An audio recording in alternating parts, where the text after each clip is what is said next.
예능 대부 이경규 씨인데 경찰이 이경규 씨를 이 약물 운전 혐의로 정식으로 피의자로 입건을 해서 논란이 일고 있습니다. 이경규 씨 얘기 한번 들어보시죠. 그 국과수에서 조사를 했어요. 근데 뭐 마약 성분 이런 건 없고, 뭐 대마초 이런 것도 없고, 그냥 약물.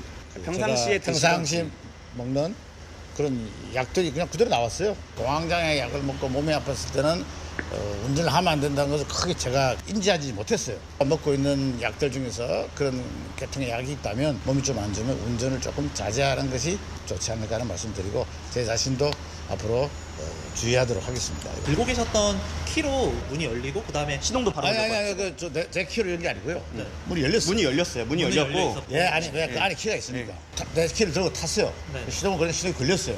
그래서 난 내 차인 줄 알고 이렇게 맞추고 그걸 갔죠. 참 뭐라고 말씀드릴지 모르겠네.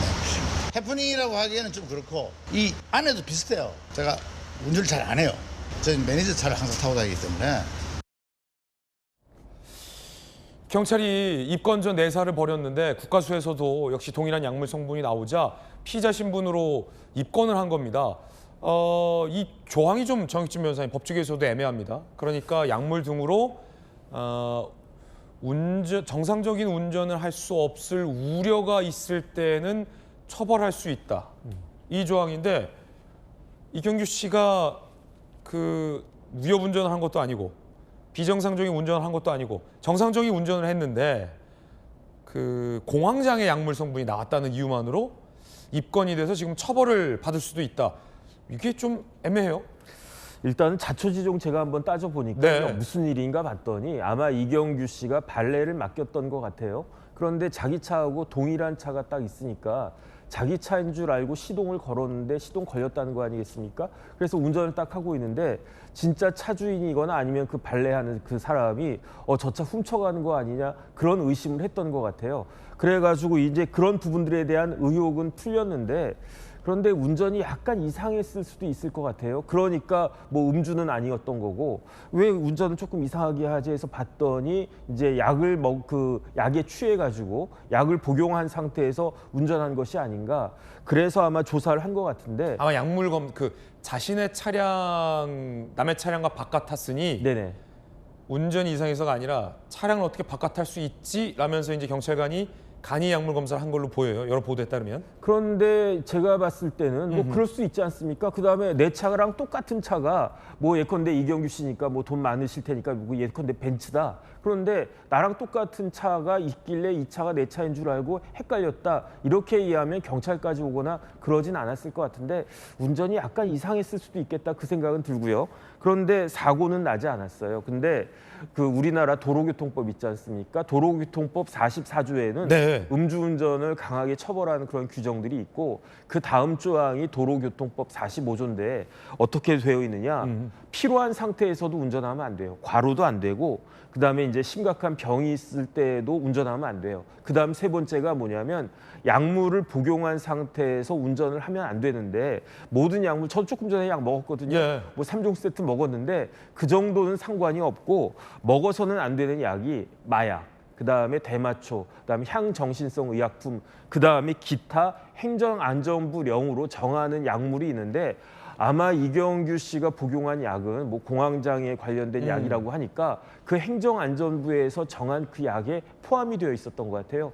그 약을 먹고 그다음에 운전한 경우에는 정상적으로 운전하기 어려운 상황으로 추정이 되니까 그러니까 아마 이제 경찰에서는 입건해서 아, 그렇군요. 예, 일단은 좀 더 이렇게 해보자 이런 이야기가 되는 것 같고요. 경찰에서는 뭐 처벌하겠다 이런 의지입니까? 그래서 검찰로 이제 송치를 한 것 같고 그 다음에 이제는 이제 이경규 씨나 아니면 이경규 씨 옆에 변호인이 있는 것 같은데 변호인은 뭘 입증을 해야 되느냐? 내가 공황장애 약을 먹은 것은 맞는데 하지만 내가 정상적으로 운전할 수 있는 그런 상황이었다. 내가 뭐 사고도 나지 않았고 특별한 문제가 없었다. 이런 부분들을 잘 소명하면 아마 무혐의나 뭐 기소유예나 뭐 선고유예나 이런 그 처벌이 그 결과가 나올 수 있을 것 같고, 그렇지 않은 경우에는 이게 생각보다는 형량이 셀 수 있어요. 징역 3년 이하 또는 벌금 1,000만 원 이하 이 처벌이 될 수 있도록 되어 있는데, 이거 가지고 뭐 실형이 나올 가능성은 전 없다고 보고, 혹시 잘못돼도 한 벌금 한 100만 원 정도나 나오지 않을까 싶은데,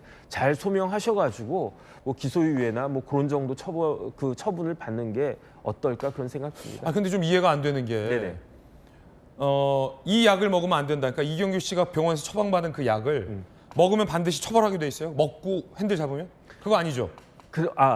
그런 약을 먹고 그 다음에 제일 중요한 거는 정상적으로 운전이 불가능하다라는 우려가 있을 때. 그러니까 그 우려라는 것이 법적으로 굉장히 애매하는데 그 기준을 누가 판단하느냐는 거죠. 그런데 그거는 우려는 어떻게 볼 수 있느냐? 경찰이 판단합니까? 아니요. 그 행정안전부에서 약을 정해놨잖아요. 그 약을 복용한 상태에서 운전을 하면 그러면은 운전이 어려울 것으로 그 추정이 된다는 거죠. 그러니까 그 추정을 이제는 이경규 씨 측에서 깨야 되는데, 아니 먹으면 먹고 핸들 잡으면 무조건 처벌이냐고요. 무조건은 아니고. 그러니까 그 우려를 누가 판단한 거예요? 지금은 경찰이 판단한 거죠. 아니요. 그게 뭐냐면 그런 약을 예컨대 제가 피곤해가지고 뭐 운전하다가 사고가 네. 났어요. 그러면은 과로의 경우에도 정상적으로 운전할 수 없잖아요. 이러한 경우에는 이제 그 경찰 쪽에서 이 사람이 굉장히 피로했다라고 하는 걸 입증을 해야 되는데, 이거는 약물이니까 이러한 약물을 먹으면 복용하면 운전이 어려울 것으로 법적으로 추정이 되니까, 그러니까 이제 추정이 되면 입증 책임이 넘어가는 거거든요. 그러니까 그런 경우에는 이경규 씨 측에서 이거를 그 입증을 해야 되는데. 그러면 앞으로 네네. 모든 공황장애 환자나 아니면 먹으면 졸릴 수 있어요라는 감기약 먹고 운전하는 사람들이 만약에 경찰에 적발되면 경찰은 무조건 다 이렇게 입건합니까? 우려가 되는데. 그러니까 지금 그 조심해야 될 게, 도로교통법 45조를 딱 보시면 행정안전부 규칙이 있어요. 행정안전부령 이렇게 뭐 네이버 같은 데 들어가서 딱 클릭을 하면 먹어서 복용해서는, 운전할 때 복용해서는 안 되는 약물들이 쭈루룩 나올 거란 말이에요. 그래서 그런 약물을 복용하실 때에는 운전을 가능한 한 안 하시는 게 좋다. 이때 이렇게 말씀드릴 수 있습니다. 아니 이제 제가 질문 드리는 건 뭐냐면 이 경찰의 잣대와 관련된 질문이에요. 네네. 왜냐하면 법이 지금 정확하지 않잖아요. 그 약물을 먹고 핸들을 잡았다고 무조건 입건되는 게 아니다라고 계속 말씀 주고 계시고, 네네. 그런 약물을 먹었을 때 운전을 해도 되는데 운전이 위험한 운전을 할 거라고 우려가 되는 경우에는 처벌할 수 있다는 거잖아요. 그렇죠. 근데 그 우려의 기준이라는 게 지금 애매하기 때문에 계속 질문을 드리는 겁니다. 그 우려의 기준은 결국은 경찰, 검찰, 판사가 판단을 할 건데, 알겠습니다. 그런데 경찰이라고 하더라도 약을 드셨네? 그런 우려가 있다. 이렇게 경찰이나 검찰은 생각할 것이다. 이런 부분들 조심해야 된다. 이렇게 말씀드리고 싶습니다. 그렇군요. 약간 귀에 걸면 귀걸이, 코에 걸면 코걸이 느낌이 좀 납니다. 법이라는 게 원래 그렇습니다. 예. 어쨌든 감기약도 조심하셔야 되고 처방받은 약도 조심하셔야 될 것 같습니다.